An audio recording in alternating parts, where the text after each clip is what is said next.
ನೋಡಿ, ಸಿಲಿಕಾನ್ ಸಿಟಿಯ ಬೆಂಗಳೂರಿನಲ್ಲಿ ಒಬ್ಬ ಸೈಕೋಪಾತ್ ಇದ್ದಾನೆ. ಈತ ಏನು ಮಾಡ್ತಾನೆ ಗೊತ್ತಾ? ಸಿಕ್ಕ ಕಾರ್ಗಳ ಗಾಜುಗಳನ್ನ ಒಡೆದು ಹಾಕ್ತಾನೆ ಈ ಸೈಕೋ.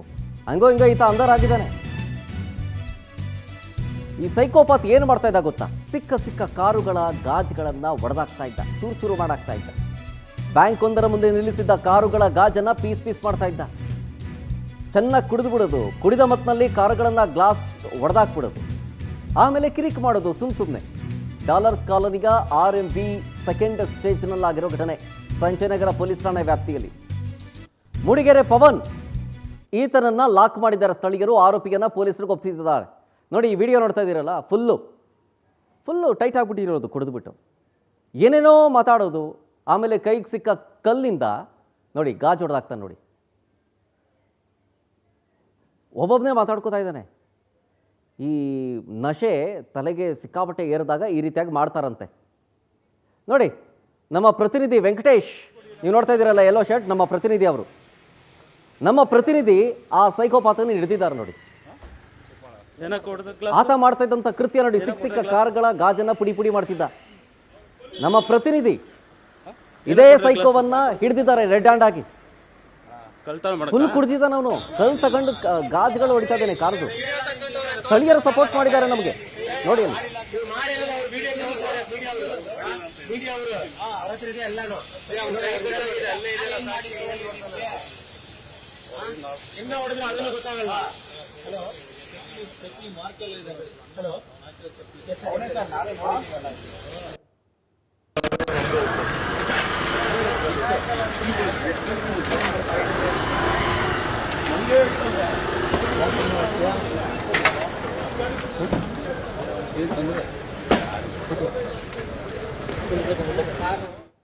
ಇನ್ನಷ್ಟು ಡೀಟೇಲ್ಸ್ ಕೊಡ್ತಾರೆ ನಮ್ಮ ಪ್ರತಿನಿಧಿ ವೆಂಕಟೇಶ್, ಲೈವ್ನಲ್ಲೇ ಇದ್ದಾರೆ. ವೆಂಕಟೇಶ್, ಈ ಸೈಕೋ ಎಲ್ಲಿ ಸಿಗ್ತಾ ನಿಮಗೆ? ಏನು ಮಾಡ್ತಿದ್ದ ಇವನು? ಸಿಕ್ಕ ಕಾರ್ಗಳ ಗಾಜೆಲ್ಲ ಪುಡಿ ಮಾಡ್ತಿದ್ದ ಅಂತ ಎಲ್ಲಿ ಸಿಗ್ತಾ ಇವನು ನಿಮಗೆ?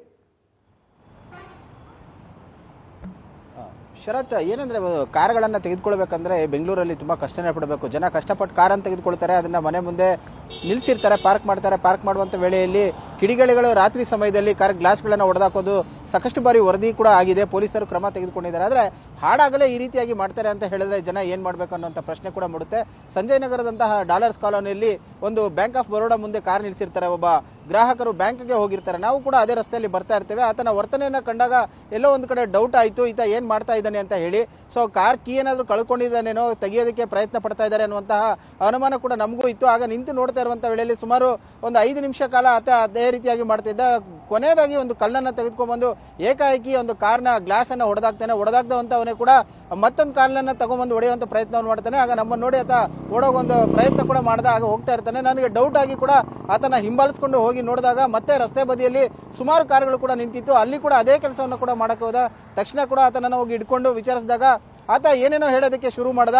ಅಲ್ಲಿದ್ದಂತ ಕಾರ್ ಓನರ್ಗಳು ಕೂಡ ಬಂದು ಕೇಳಿದ್ರು ಏನಾಗಿದೆ ಅಂತ ಹೇಳಿ. ಈ ರೀತಿಯಾದಂತಹ ಸಂದರ್ಭದಲ್ಲಿ ಆತ ಮಾಡಿದಂತ ಕೃತ್ಯವನ್ನ ವಿವರಣೆ ಮಾಡಿದಂತ ವೇಳೆಯಲ್ಲಿ ಆತನನ್ನ ಹಿಡ್ಕೊಂಡು ಅಂತ ಹೇಳಿದ್ರು. ಆದ್ರೆ ಇಲ್ಲಿ ಪ್ರಮುಖವಾಗಿ ಗಮನಿಸಬೇಕಾದ ವಿಚಾರ ಅಂತ ಹೇಳಿದ್ರೆ, ಅವರ ಕಾರ್ಗೆ ಏನಾದ್ರೂ ಆದಂತ ವೇಳೆಯಲ್ಲಿ ಮಾತ್ರ ಬಂದು ರಿಯಾಕ್ಟ್ ಮಾಡ್ತಾರೆ ಹೊರತು ಬೇರೆ ಯಾರ್ದೋ ಕಾರ್ಗೆ ಹೊಡೆದಂತ ವೇಳೆಯಲ್ಲಿ ಪೊಲೀಸ್ಗೆ ಫೋನ್ ಮಾಡಿ ಸರ್ ಅಂತ ಹೇಳಿ ಈಸಿಯಾಗಿ ಹೊಟ್ಟೋದ್ರು. ಆದ್ರೆ ಆತನನ್ನ ಕರ್ಕೊಂಡು ಬಂದು ಅಲ್ಲಿ ಪೊಲೀಸರಿಗೆ ಕರೆ ಮಾಡದಂತ ವೇಳೆಯಲ್ಲಿ ಪೊಲೀಸರು ಕೂಡ ಬಂದು ಅವನ್ನ ಕರ್ಕೊಂಡು ಹೋಗಿದ್ದಾರೆ. ಅಂದ್ರೆ ಇಲ್ಲಿ ಬೆಂಗಳೂರಲ್ಲೇ ಈ ರೀತಿ ಹಾಡಾಗಲೇ ಈ ರೀತಿ ಮಾಡ್ತಾ ಇದ್ದಾರೆ ಅಂತ ಹೇಳಿದ್ರೆ ನಿಜಕ್ಕೂ ಎಲ್ಲೋ ಒಂದು ಕಡೆ ಏನು ಹೇಳ್ಬೇಕನ್ನೋದು ಕೂಡ ಗೊತ್ತಾಗ್ತಾ ಇಲ್ಲ ಇಂಥ ಮನಸ್ಥಿತಿಯೊಳಗೆ. ಈತ ಪವನ್ ಅಂತ ಹೇಳಿ ಹೆಸರಂತ ಹೇಳ್ತಾ ಇದ್ದ, ಮೂಡಿಗೆರೆ ನಿವಾಸಿ ಅಂತ ಹೇಳಿ ಏನೇನೋ ಮಾತಾಡ್ತಾ ಇದ್ದ. ಆತ ಕುಡಿದ ನಶೆಯಲ್ಲಿ ಈ ರೀತಿಯಾಗಿ ಮಾಡ್ತಾ ಇದ್ದ. ಒಂದ್ ವೇಳೆ ನಮ್ಮ ಕೈಗೆ ಏನಾದ್ರು ಆತರ ಸಿಕ್ಕಿಲ್ಲ ಅಂತ ಹೇಳಿದ್ರೆ ಮತ್ತಷ್ಟು ಕಾರುಗಳಿಗೂ ಕೂಡ ಡ್ಯಾಮೇಜ್ ಮಾಡೋ ಸಾಧ್ಯತೆ ಕೂಡ ಇತ್ತು. ಮಾಡ್ತಾ ಇದ್ದ. ಸೊ ಆತನ ಕೈಯಲ್ಲಿ ರಕ್ತ ಕೂಡ ಬರ್ತಾ ಇತ್ತು. ಅಲ್ಲಿ ಕರ್ಕೊಂಡು ಬಂದು ವಿಚಾರಣೆ ಮಾಡಿದಂತ ಸಂದರ್ಭದಲ್ಲಿ ನಾನು ಅಲ್ಲಿ ಹೊಡೆದಾಕ್ಲಿಲ್ಲ, ನನಗೂ ಇದಕ್ಕೂ ಸಂಬಂಧ ಇಲ್ಲ ಅನ್ನುವಂತ ಉತ್ತರವನ್ನು ಕೂಡ ಕೊಡ್ತಾ ಇದ್ದ.